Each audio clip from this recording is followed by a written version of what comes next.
Valencia. Nakatira po ako dito sa Ontario, pero original po ako sa Pilipinas. Tubong Bicol po ako, Maray na Aldaw sa Indong Gabos, at sa lahat po ng mga OFW sa ang sulok man ng mundo. Ang trabaho ko po dito ay isang personal support worker. Nagbabahay-bahay po yun para doon alagaan ng mga matatanda.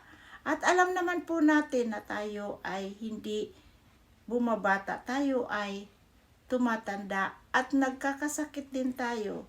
Hindi tayo pwedeng mamahinga pag tayo ay magkasakit dahil marami pong bayarin tulad na lamang ng mortgage, car insurance, car loan, at iba't iba pang mga bilihin dito sa Canada. Ang inflation ay sobrang taas, ang sahod natin hindi po tumataas. Kaya po, ang ginawa ko, naghanap po ako